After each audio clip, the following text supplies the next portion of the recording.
को पावन अपने हाथ उठे। कृष्णाय वासुदेवाय हरिये परमात्मने न क्लेश नाशाय गोविंदाय नमो नमः। गोविंदाय नमो।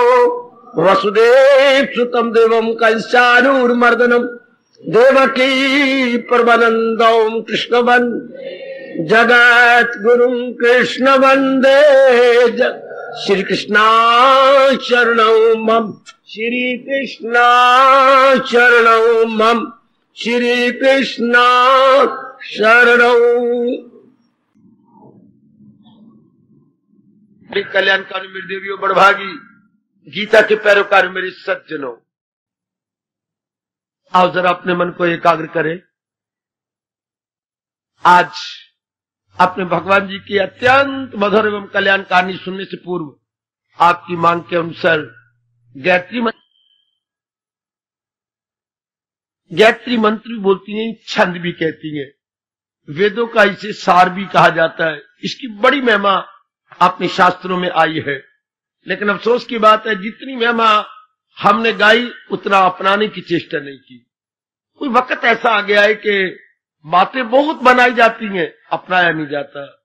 भगवान की इच्छा, कलयुग की इच्छा, समय की इच्छा, माया की इच्छा, मेरे पास और कुछ शब्द ही नहीं है।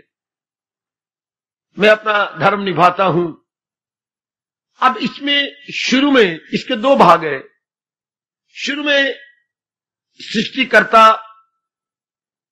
और पालनकर्ता भगवान की महिमा गाई गई। गायत्री मंत्र या छंद में इसे भगवान जी की पहले महिमा गाई गई।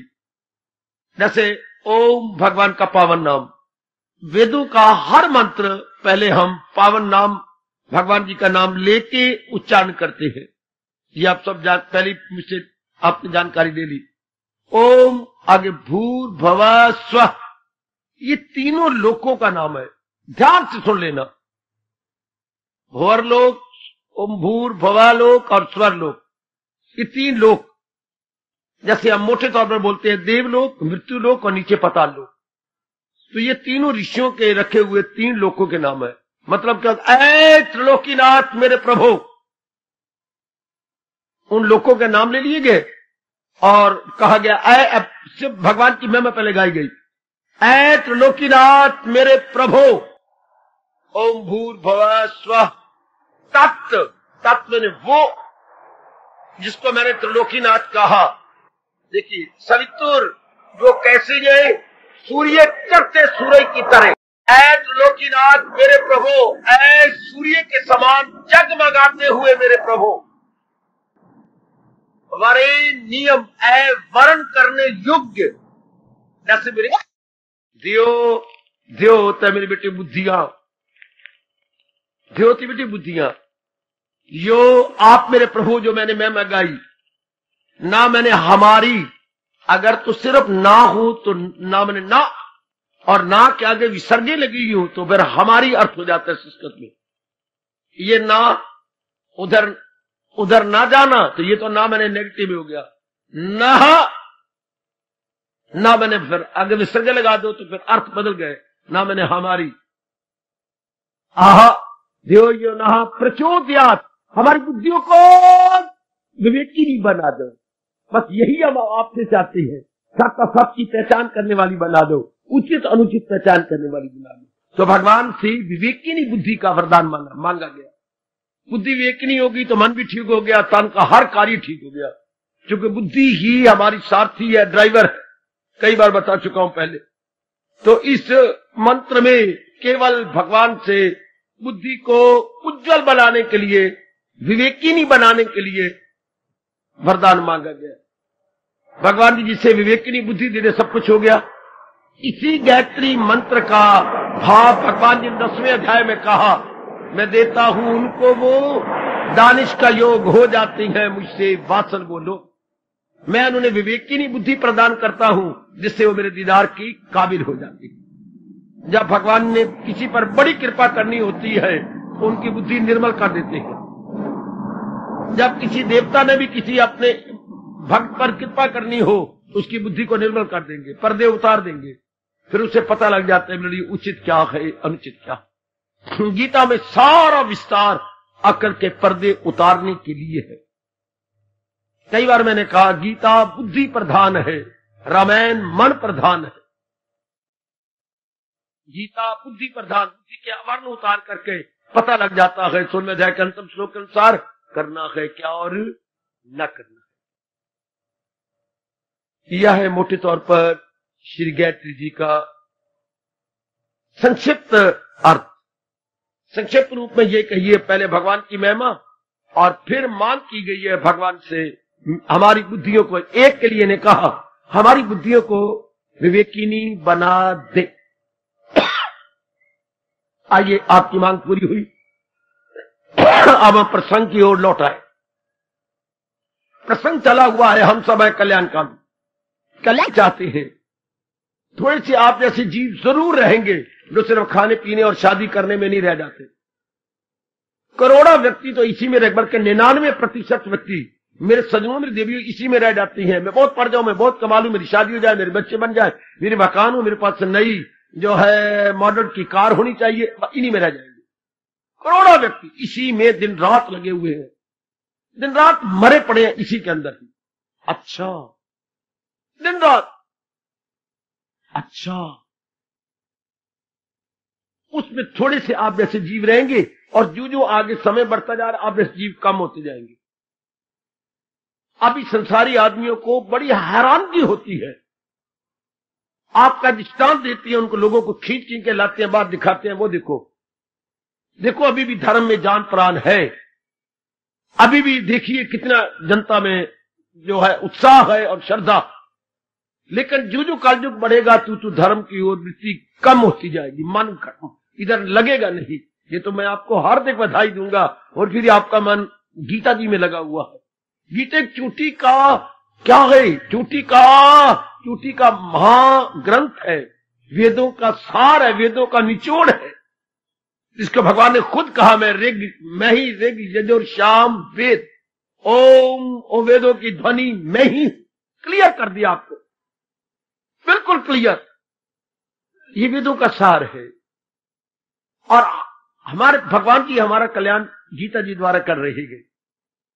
ये मैं और भी बधाई दूंगा कि इतना चोटी का शास्त्र, जिसके लिए भगवान कह रहे गए नहीं शायद जहां में कोई ज्ञान सी करे पाक पित्र जो इंसान, ज्ञान से बढ़ करके अंतःकरण को निर्मल करने वाला और कोई साधन था नहीं, है नहीं, होगा नहीं। ये बड़ी जल्दी इंसान को मन निर्मल कर दे, बड़ी जल्दी। तो ज्ञान जिसको आप समझ जाएं और फिर शौक पैदा हो जाए कि मैंने अपना लेना, समझ गए, अपनाया ना तो ये तो जानकारी हो गई, अपना लिया तो ये हो गया आपका क्या, विज्ञान। ज्ञान भी नहीं कहेंगे, विज्ञान। आपने सुन लिया, जान लिया, ये ज्ञान है, नॉलेज। आपने अपना लिया, विजडम। आपने राष्ट्रीय भाषा में बोलेंगे विज्ञान। अच्छा जी, तो हम लोग सारे विज्ञानी बने, ज्ञानी नहीं। पहले तो ज्ञानी बनना पड़ेगा। ज्ञान को हम कहेंगे इनडायरेक्ट नॉलेज और विज्ञान को कहेंगे हम डायरेक्ट नॉलेज। यह जो मैं आपको दे रहा हूं यह है थियोरेटिकल नॉलेज, और जो अपना लेंगे तो वो कहलाएगा प्रैक्टिकल नॉलेज। तो गीता का प्रैक्टिकल थियोरेटिकल नॉलेज भी जरूर चाहिए, जानकारी भी जरूर होनी चाहिए, क्योंकि हम सारे पढ़े लिखे हैं। और मन में बार बार उठता है ये बात कैसी होगी, ये क्यों हो गई, और ये फिर है क्या, क्या, क्यों, कैसे, ये बार बार आकर के प्रश्न बोधक चिन्ह हमें डिस्टर्ब करते हैं। इनका भी उत्तर भगवान ने युक्ति युक्त दिया है, यानी दलीलों से दिया है, आर्गुमेंट देकर, लॉजिक देकर के आपके सवालों का, शंकाओं की जड़ें काट दी है। बहुत कमाल का जवाब दिया लॉजिक के साथ। भगवान करे आप में किसी प्रकार का प्रश्न न रहे। जैसे मेरे प्रभु गीता जी में कह रहे हैं, शकूक अपने कर दे वो सब तार तार, सब शंकाओं की धज्जियां उड़ जाती हैं गीता के माध्यम से, गीता के जरिए से। बस मैं तो बार बार प्रभु से आपके हक में दुआएं करता हूं कि वो अपनाने का शौक आप में और भी पैदा कर देगा। मैंने अपनाना, मैंने जीवन में ढालना है, तो हमें कल्याण कामी। संसारिकता से तंग आया हुआ है मन, पढ़ के, धन कमा के, शादी कर ली, बच्चे बना लिए, छोटी मोटी इज्जत भी ले ली, गली मोहल्ले वाले जी भी करने लग गए, पर हमारे मन को तसल्ली नहीं। या मैं यूं कह दूं मेरी देवियों, हमारे मन में तृप्ति नहीं हुई, बिल्कुल तृप्ति नहीं, इससे तृप्ति हो ही नहीं सकती। मैंने कई बार कहा संसार अधूरा। खुश नसीब है वो मेरे भाई और खुश नसीबा है वो मेरी बेटी जो संसारिकता से दूर रहती है, और जिन्होंने जलील और खराब और बर्बाद होना हो, परमात्मा की कसम, वो ये मेंबर बनते हैं। जिन्होंने अपने भविष्य को काला करना हो, हजारों आदमी की बद्दुआएं लेनी हो, लानतें लेनी हो, और अपने आप को अबाला में रखना निहायत मुश्किल कर देना हो, क्योंकि कहावत है जिंदे लगल पीछे चार कड्ढन उन्नू शहरू बार। तो यूं तो सैकड़ों आदमी बार इनके पीछे लग जाएंगे। आप मेरे शब्दों को ले लेना, अगर गलत हो तो मुझे मेरे खिलाफ मुकदमा करना कचहरी में जाके। जिन्होंने अपने भविष्य को गंदा करना हो वो एमएलए बने, एमएलए के होप करें, ये जैसे कमेटी के ये छोरे बने हैं, ये सारे अपने भविष्य को काला कर रहे हैं। इनके लिए बालों में रहना ही मुश्किल हो जाएगा। थोड़ी बहुत ये शांति है हमेशा के लिए खत्म हो जाएगी। और फिर इन मूर्खों ने नारी को भी खड़ा कर दिया और नारियां भी खड़ी हो गई। अपना भविष्य अपने श्रीमान का रहना भी मुश्किल कर देंगी। क्यों? साधन तो थोड़े हैं, कमेटी बहुत ही गरीब है, लोगों की मांगे आकाश को जा रही है, हमारी गली का ये कर, हमारी वो कर, वो कर, इतना धन नहीं, नाराज नाराज नाराज। उस वक्त तो आगे ही आई लेन वास्ते वोट। अब जब आने है तो कहती के करा, तो उस वक्त क्यों नहीं कहा के करा। ऐसे दुश्मन बन जाएंगे इनके कि इनका रहना मुश्किल। ये क्यों? संसार से तृप्ति हो ही नहीं सकती। ये तो मूर्ख है अपनी बड़ा। जो जो मेरे पास आया मैंने स्पष्ट उसे कहा, क्यों अपने भविष्य को काला कर रहे? चलो एक बार काला करके वेख ही नहीं। आओ, ये उनके जवाब है, मैं आपको कह रहा हूं। क्यों अपने भविष्य को खराब कर? चलो एक बार खराब करके वेख लेने हैं।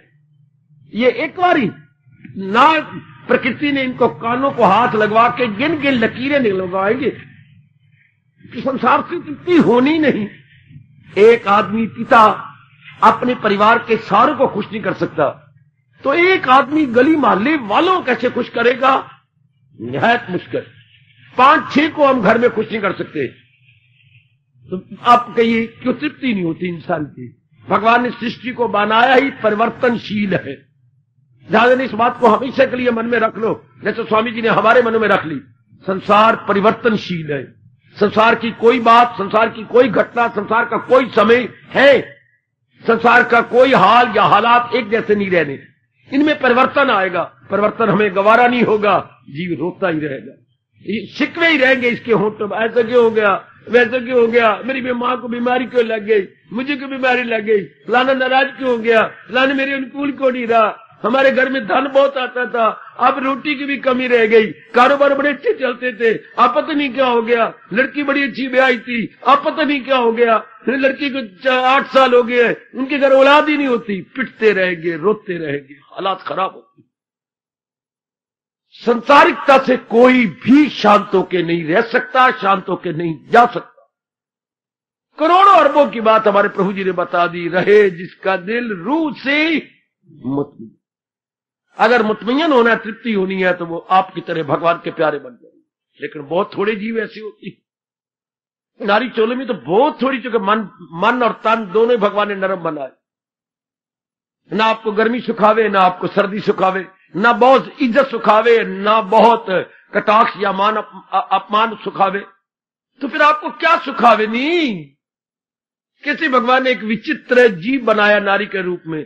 कोई भी चीज आपको नहीं सुखाती, कोई भी। हर बार बढ़िया से बढ़िया कपड़े आप पहन ले तो चांदन को उकता जाएंगे, ना आपको मिले तो आप उकता जाते हैं। बस ये तो शुक्र मनाओ आप क्या, और घी के दीपक रोज जलाओ 1-1, 2-2, कि आपको गीता सुखा गई, आपको मेरी भगवान की वाणी सुखा गई। सजनों, घोर कलयुग आप ग्रस्ती है, मेरे विरक्ति नहीं है, जिम्मेवारियों में है, फिर भी मेरे भगवान की वाणी आपको बहुत प्यारी लगने लगी, आपके अनुकूल बैठ गई। आपका रोम रोम कह सकता है, मेरे मालिक मुझे रास आ गया है, तेरे दर पे सर झुकाना। तुझे मिल गया पुजारी और मुझे मिल गया ठिकाना, मुझे शांति का ठिकाना मिल गया, और तुझे तेरा सच्चा पुजारी मिल गया, तेरा अनुयायी मिल गया मेरे दाता, तेरा फॉलोअर तुझे मिल गया, और मुझे शांति का घर मिल गया, मुझे शांति का ठिकाना मिल गया। मुझे रास आ गया है तेरे दर पे सर झुकाना, ये तो आप गाया करो।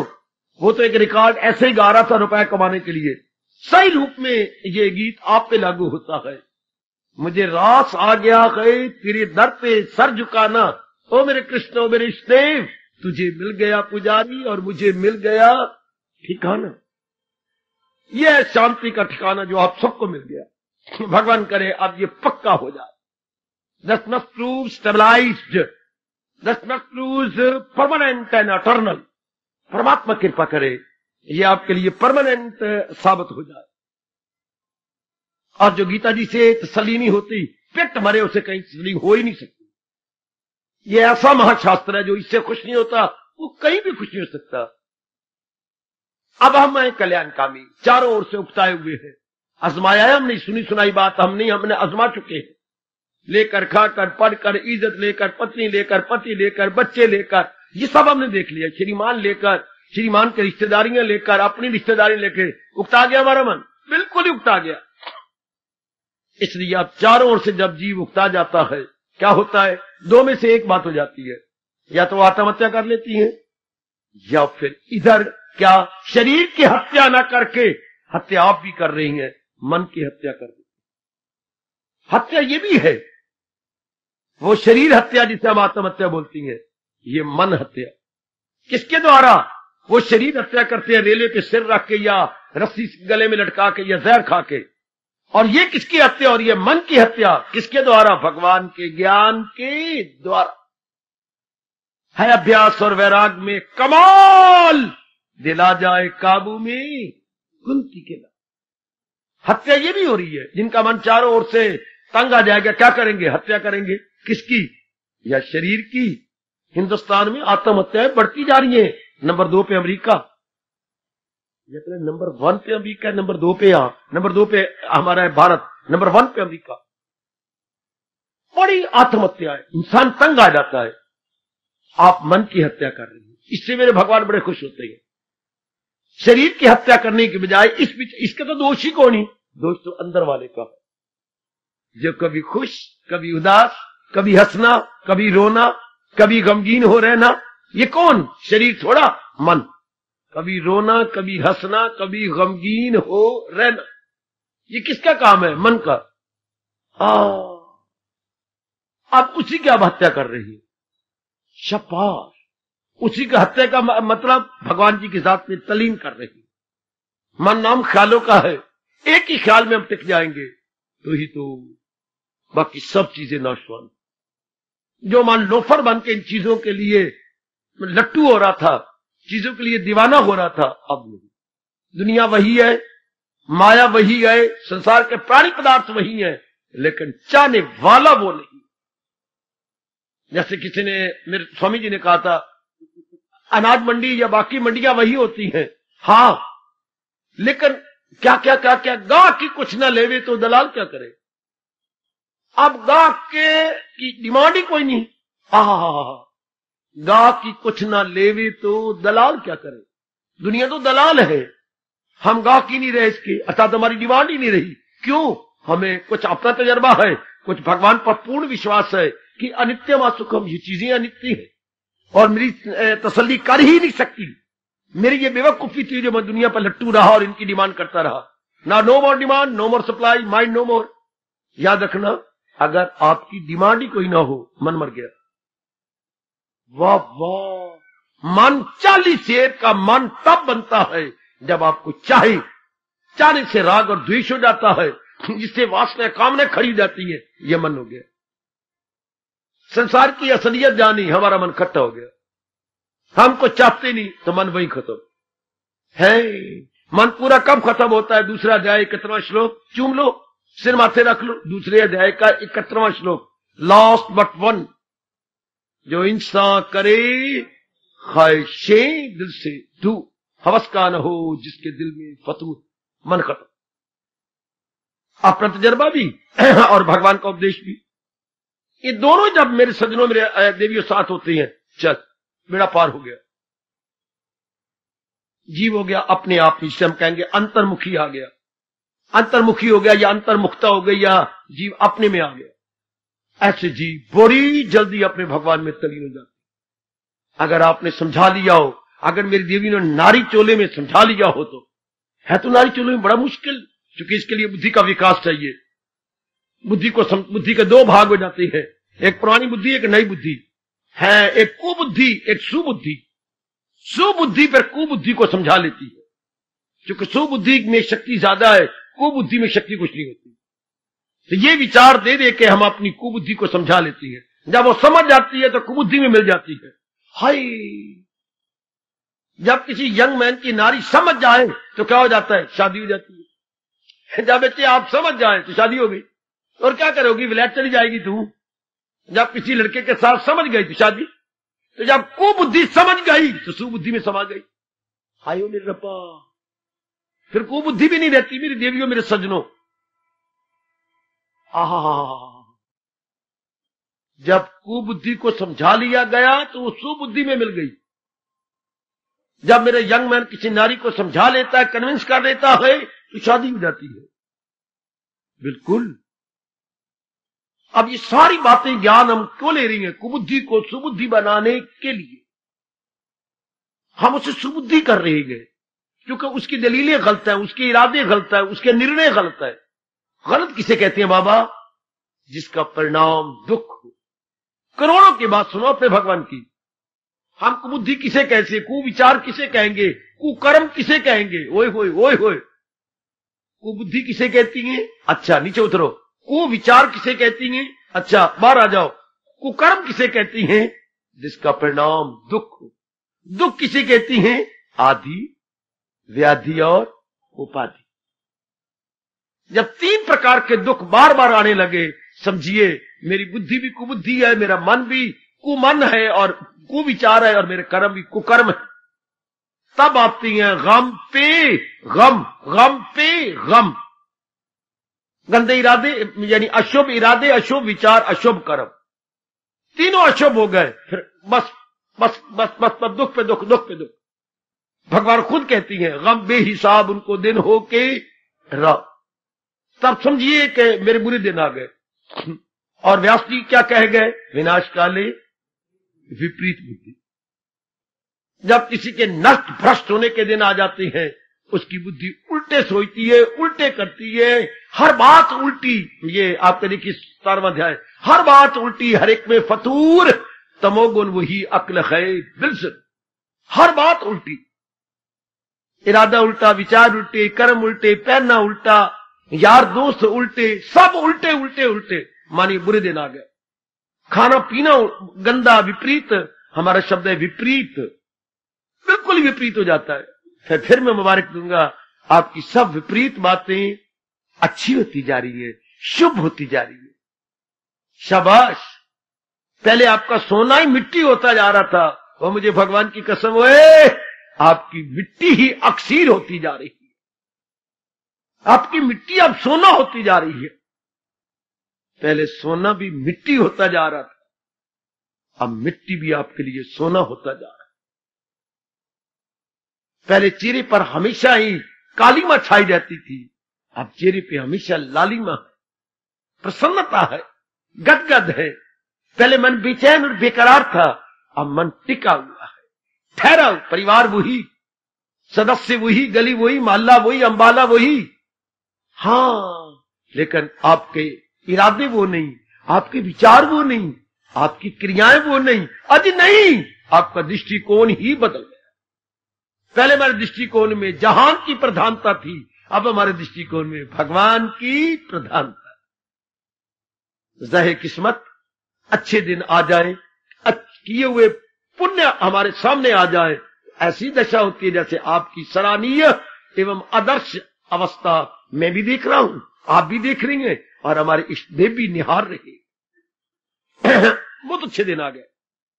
अब हम कला रहे हैं कल्याण काम। अब हम कल्याण चाहते हैं, और साधन भगवान जी बताते हैं। इसी सारी गीता जी क्या है? आप जैसे कल्याण कामियों को साधन बताने का बहुत अच्छा तरीका गीता के माध्यम से। गीता में अनमोल तरीका नहीं कहना, तरीके बता। बाकी शास्त्र तरीका बताता है, ओए होए ओए होए, और गीता तरीके बताती है। खास करके कर्म योग, भक्ति योग और ज्ञान योग। बाकी शास्त्र तरीका बताता है, ओनली वन तरीका, और यहां कम से कम 3 तरीके। क्यों? क्योंकि 3 प्रकार के स्वभाव वाले इंसान आते हैं। एक होते हैं जिनको कर्म किए बिना रह ही नहीं सकते, एक होती है जिनका मन बड़ा भावुक होता है, नारी की तरह नरम होता है, वाला मिनट से इमोशनल माइंडेड या जज्बाती होती है, एक होते हैं जिनकी बुद्धि का बड़ा अच्छा विकास हो जाता है, बड़ी गंभीरतापूर्वक चिंतन कर सकते हैं। जो कर्म किए बिना रह नहीं सकते, लो कर्म योग भगवान ने दे दिया। जो बड़े जज्बाती हैं, भावुक हृदय है, इमोशनल माइंडेड है, लो भगवान ने भक्ति दे दी। और जो बड़े विचारवान, विवेकवान, वैराग्यवान है, लो भगवान ने ज्ञान दे दिया। अति सुंदर, अति सुंदर, अति सुंदर। जैसे कि जो आपका बैंगन है, ये 3 प्रकार का सब्जी बनती है। हाँ, भरथा, ये ज्ञान योग हो गया। अच्छा, तरी वाले बैंगन, ये आपका क्या हो गया? ये आपकी भक्ति हो गई। और रायता, ये आपका कर्म योग हो गया। बैंगन की 3 सब्जियां बनती हैं। हाँ, रायता बना लो, तरी वाले बैंगन बना लो, या भरथा बना लो। इसी तरह भगवान का उपदेश 3 भागों में बट गया। जो कुछ किए बिना रह नहीं सकते, कर्म योग ले लो, तर जाओ। जो जज्बाती हैं, एकांत में बैठ करके भजन करना चाहते हैं, भक्ति ले लो। और जो विचारवान, विवेकवान, वैराग्यवान है, लोग ज्ञान ले लो। ज्ञान से जीव सत्य सत्य की पहचान कर लेता है, सत्य की ओर झुक जाता है, सारे संसार से मन हटा लेता है, बस गया, तलीन हो गया। उसकी अवस्था क्या बन जाएगी? ख्याल उसकी मन में विसा या भगवान की जात में तली। इसलिए गीता को शास्त्र न कह के महाशास्त्र कहती है, क्योंकि हर एक जिज्ञासु का घर पूरा कर देता है, हर एक जिज्ञासु का।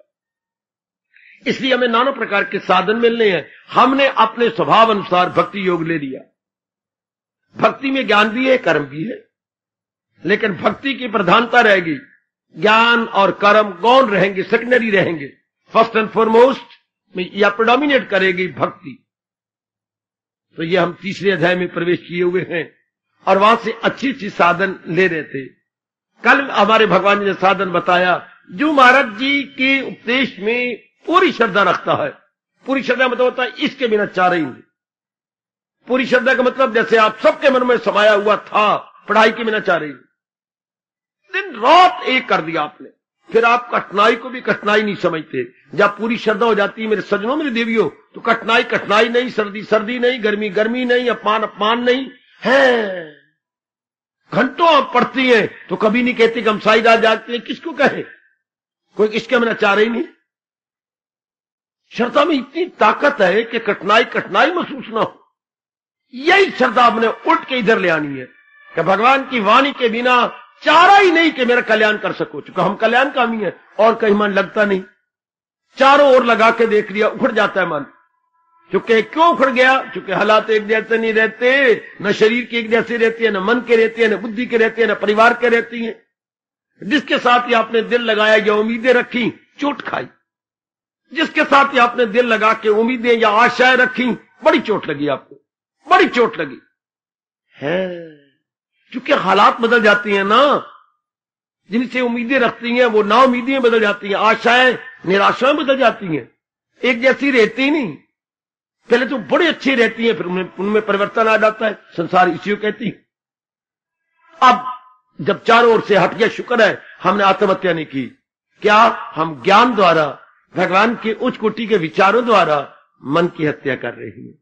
मन की हत्या का मतलब ये जो नाना प्रकार के संकल्प विकल्प उठते थे राग द्वेष वाले, वो खत्म कर रहे हैं। भगवान जी मन की हत्या करने में बड़े खुश होते हैं। संकल्प विकल्प, मन की आवारागर्दी बंद, संकल्प विकल्प बंद, राग द्वेष बंद। मन में राग द्वेष ना हो तो मन खत्म। टायर तो बताएगा मैं टायर हूं जब उसमें हवा भर दी जाए। मन बताता है तब मैं मन हूं जब इसमें विचार भर दी जाए, संकल्प विकल्प भर दी जाए। Then you can say here is a mind है। जब उसमें thinking, de thinking, re thinking आ रही हो तब मन। तो गीता क्या ज्ञान क्या करता है? हमारी थिंकिंग बंद कर देता है। हमारा मन सेंट्रलाइज हो जाता है। मेरे सज्जनों, ओ मेरी देवियों, एक अपने मालिक में, एक अपने भगवान में। और जब किसी से हटता है तो क्यों? उसके अवगुण देखकर। बड़ी जल्दी हटाने का तरीका ये, चाहे वर्षों से नहीं जन्मों से मन लगा हुआ किसी में, अवगुण देखिए, वर्षों से जन्मों से मन लगता है और मिनटों में हटता है। कब? अवगुण देख करके। भगवान ना करे अब अपनी मां में अवगुण देखे, प्यार खत्म। प्यार बना रहता है किसी के साथ भी कब? जब आप गुण ही गुण देखते जाए। अगर आपने अवगुण देखा, प्यार खत्म, रिश्ता खत्म। वैसे कोई रिश्ता नहीं कि रस्सियों के साथ आप बंधे हुए हैं। हाँ, क्या गुणों ने हमें एक दूसरे को बांध रखा है। गुण क्वालिटीज भी कहती हैं, गुण का नाम रस्सी भी है संस्कृत में है। गुण मीन क्वालिटीज, गुण मीन्स रस्सी। अच्छा, तो हम गुणों से बंधे हुए एक दूसरे में गुण देख के। भगवान जी कहते तो उन्हें बेवकूफी की जो मां में गुण देखे। मां में गुण देखते हुए ये कहना था, मेरी भगवान की कृपा, कितनी कृपा है जिन्होंने मेरी मां जी में ये गुण दिए। क्योंकि गुणों का घर तो भगवान जी है। गुरु का घर प्राणी नहीं, गुण आए कहां से? भगवान जी से। क्योंकि सोर्स ऑफ क्वालिटीज भगवान जी। याद रखना मेरी देवी 10वां अध्याय। गरज जानदारों में जो है सफात है, उन सब का मंबा मेरी पाकीज़ात। गुणों का घर, जैसे जैसे किरणों का घर सूर्य देवता। बेटी, किरणों का घर, शौओं का घर कौन? सूर्य। इसी तरह गुणों का घर कौन? भगवान जी। खबरदार देवी देवता न कहना। देवी देवताओं में कुछ खास खास गुण भगवान ने सेवा लेने के लिए भरे हैं। शाबाश शाबाश शाबाश। जैसे आपके बड़े भैया के पास 10,000 रुपया था, आपने उसे 100 रुपया मांगा, 100 रुपया देने, मैं नहीं देता। क्यों नहीं देता? भैया मुझे जरूरत है, बड़ी जरूरत है मुझे, 100 रुपया मैं नहीं देता है। क्यों? तीसरी बार आपने फिर फटकार दिया। मैं कहता न मांग मेरे से, मैं नहीं देता। क्यों नहीं देता? तेरे मेरे पिता एक नहीं है, तो ये कमाई मेरे बाप की कि तेरी है? बोलना। तूने कमाया भी, एक देना नहीं कमाया, तो ये तो बाप की कमाई है ना। तो उसमें से मैं उसकी लड़की नहीं है, तू उसका बेटा नहीं है ना। सिर खाया, ले 100 रुपया ले जा। ऐसा मिल गया 100 रुपया। क्योंकि दलील जो आपने ऐसी दी कि तेरी कमाई है, एक निकट्टू, ये हमारे बाप की कमाई है। तो जो कोई मान करे कि ये मेरे गुण है, खबरदार, ये तुम्हारा गुण नहीं। भगवान ने अधिकारी समझ के आपको ये गुण दिए, because you are deserving. So the blessed Lord Krishna bestowed these all qualities to you. हाय। अब फिर क्या होगा? शुरू में हमें मां जी पिताजी या ब्राह्मण बता देते कि गुरु का घर भगवान है, तो हम पिताजी में देखते तो बोलते यही, मेरे पिताजी के अच्छे भाग्य जो मेरे भगवान ने अधिकारी समझ के इनको गुण दिए हैं। जैसे बड़े भैया को अधिकारी समझ के पिताजी ने 10,000 रुपया दिया है कारोबार चलाने के लिए। तब बहन उससे मांग रही है कि ये कमाई तो पिताजी की है ना। हाँ, तो भगवान कहते जहां भी गुण देखो वो मेरे दिए हुए हैं। तब क्या होगा? हमारा मन मोह न करता, प्रेम करता हर एक के साथ। हम अटैचमेंट न करते, हमारा मन भगवान में लगा रहता। अब वही पाठ हम पक्का कर रहे हैं अब कि गुणों का घर मेरे कृष्ण है, मेरे भगवान जी हैं, मेरे इष्ट देव जी हैं, इस सृष्टि के बनाने वाला है। ये आप जब भाव रखेंगे, बस जीव मालिक में रहेगा। जैसे भगवान कहती हैं मेरे में रहो, अनन्य बने हो हम, क्योंकि सब कुछ तो मालिक के कारण से है। अब हम संसार में रह रहे हैं न रहने के बराबर। मन में कोई संकल्प नहीं, विकल्प नहीं, राग नहीं, द्वेष नहीं, लेना नहीं, देना नहीं। मन अपने आप में मस्त है, जो जरूरी काम है वो हम भगवान के नाम पे किए जा रहे हैं। इसको मेरे भगवान कहती हैं कैसे रह रही है हम और कैसे रहना चाहिए, जो शुरू में बताया जाना चाहिए था। अब पता लग रहा है कमल के न पत्ते पे ठहरे। अब हम कमल के फूल की तरह सृष्टि में रहते हुए न रहने के बराबर। We are entirely out of it, no doubt living in the world, रह रहे संसार के अंदर इंटायरली आउट ऑफ। इससे निराले बन के, यह है हमारे हिंदू धर्म का तरीका संसार में रहने का। कमल के फूल की तरह है, कीचड़ में, पानी में, लेकिन बिल्कुल अलग थलग। हम हैं संसार में, गृहस्थ आश्रम में, लेकिन मन करके अलग अलग। मन के इसे कोई असर ना पड़े, ऐसा जीव भक्ति कमा सकता है। ऐसी मेरी बेटी उड़ारियां मार सकती है, लंबी उड़ारियां, बड़ी लंबी उड़ारियां, जिसको ये पता लग गया इसी के लिए तो मां पुश्ताना मार के चले गए। वो परा वाला होके क्यों बेपरा होके बह गया? ओ मेरे मन रूपी पक्षी, तेरे तो पर है। आप बोलो कौन से पर? विवेक, वैराग, मन के ये दो बड़े शानदार पर है जिस द्वारा वो भगवान की जात में तलीन हो जाता है। वो परा वाला होके क्यों बेपरा होके बह गया? उड़वे पंखेरू, वेला थोड़ा दिया रह गया।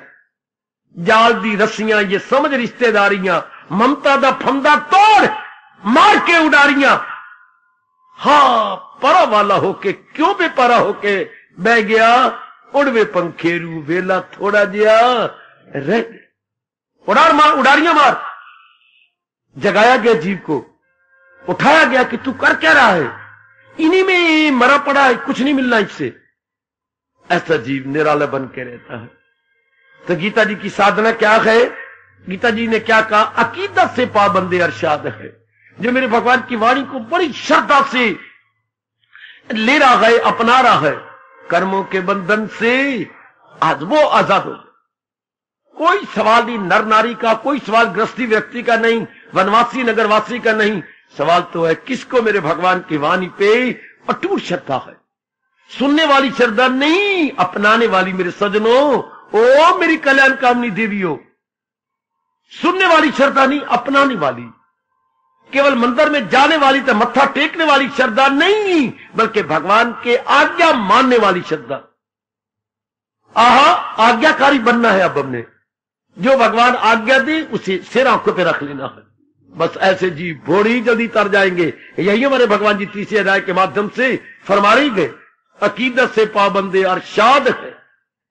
जो भगवान के फरमान के अनुसार जुट गए हैं कर्मों के बंधन से, और वो हो गए आजाद, बिल्कुल आजाद हो गए, बिल्कुल स्वतंत्र हो गए।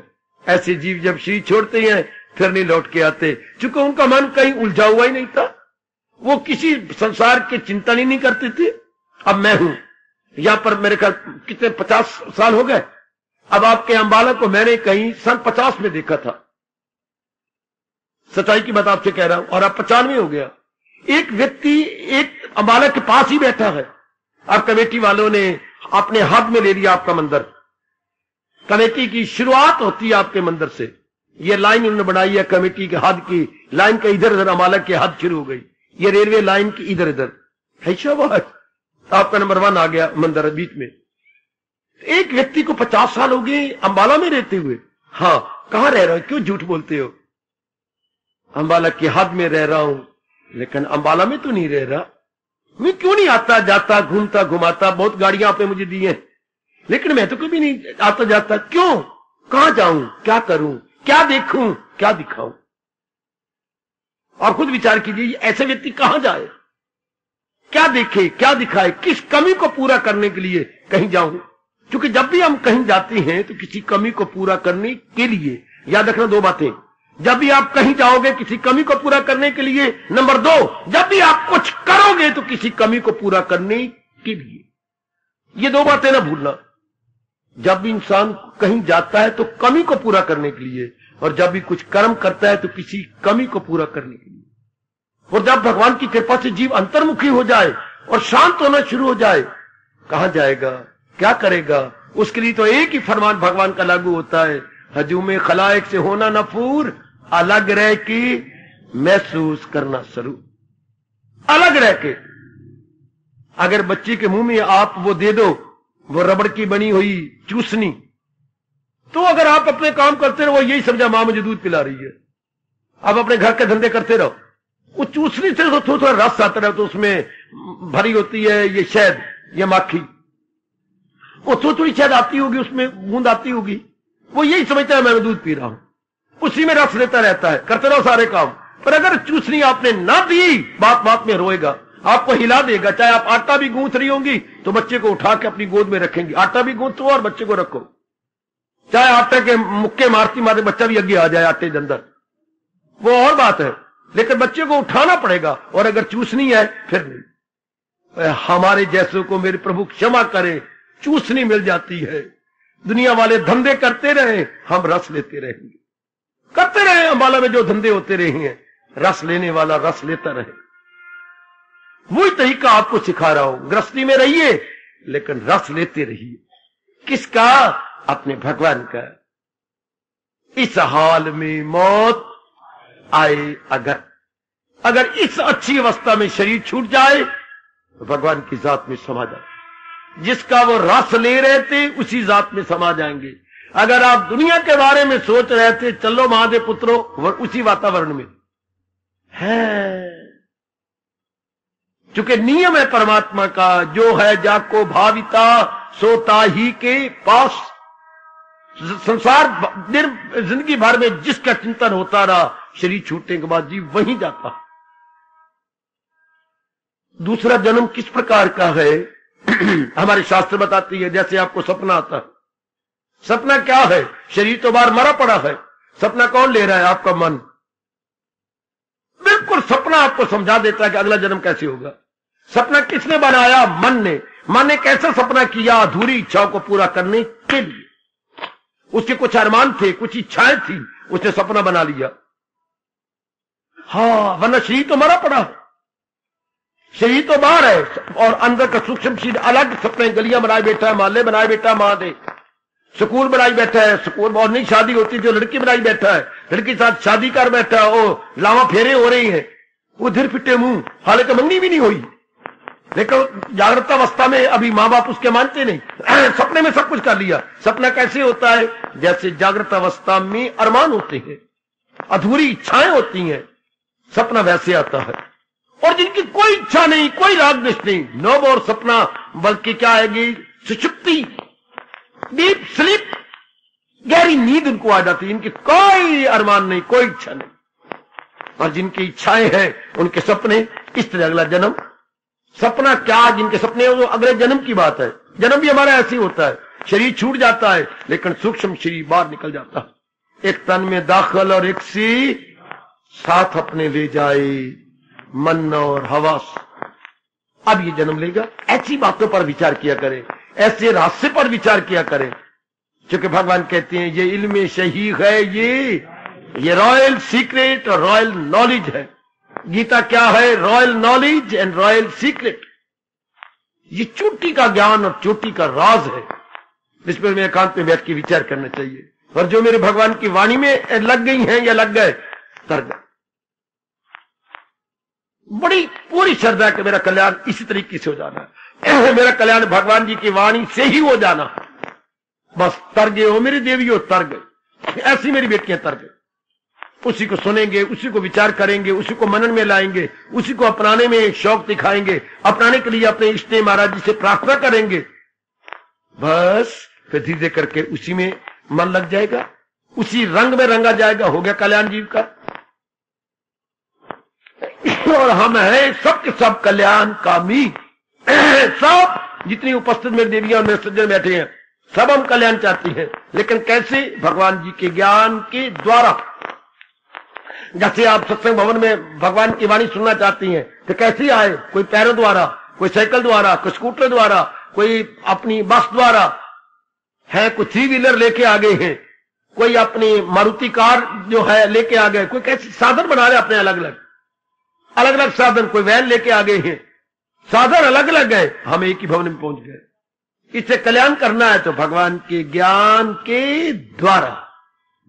जो प्रभु ने ज्ञान दिया, हमने समझ लिया कि भगवान के ज्ञान के बिना मेरा कल्याण हो ही नहीं सकता। इससे श्रद्धा और भी बढ़ जाती है, हमारे मन की विक्षेपता बंद हो जाती है और मन उस एक इष्ट देव में लग के अपना कल्याण करता है। विचार करना, ऐसी आप अवस्था बना रही है ना, ऐसी इस साधन को आपने अपने जीवन में ढाल लिया है मेरी माताओं, मेरी कल्याण कामनी देवियों। इसको अपनाई जा रहे हो ना, इसे आपने अंदर ले आए हो ना, शाबाश।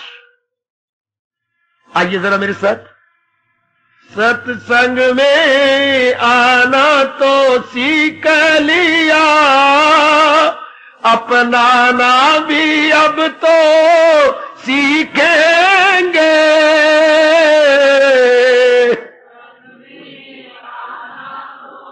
बड़े प्रेम से, बड़े प्रेम से।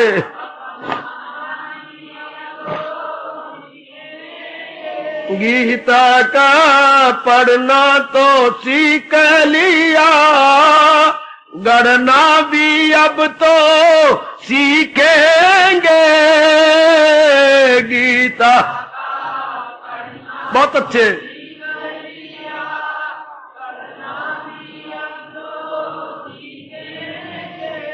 जब श्री चरणों में आन पड़े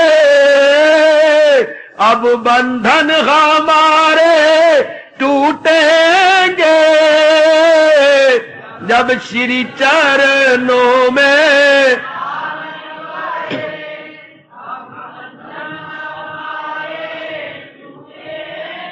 सत्संग में आना तो सीख लिया। सुनो मेरे सजनों, सुनो देवियों बड़े गौर से। सत्संग में आना तो सीख लिया, अपनाना भी अब तो सीखेंगे।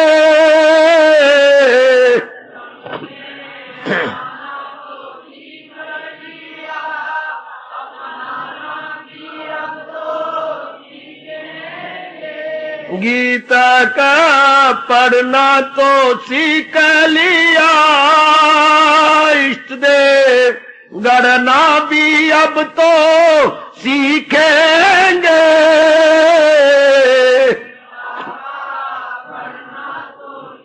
बहुत अच्छे, बहुत अच्छे। जब श्री चरणों में आन पड़े अब बंधन हमारे टूटेंगे।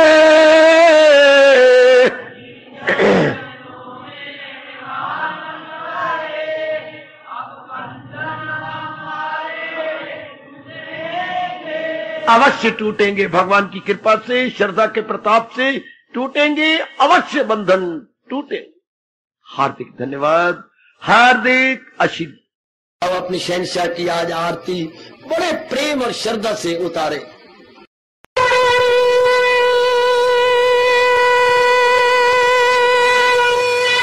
ओम जय जगदीश जय हरे स्वामी जय दीना लात हरे भगत दास जनों के अवगुण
भवन्तु सुखिनः सर्वे सन्तु निरामयाः सर्वे भद्राणि पश्यन्तु मा कश्चित् दुर्भाग्यं हरि ओम शांति शांति शांति ओम प्रभु। इसलिए भगवान कृष्ण की जगत गुरु भगवान कृष्ण महाराज की सफल करना इसलिए हार्दिक धन्यवाद।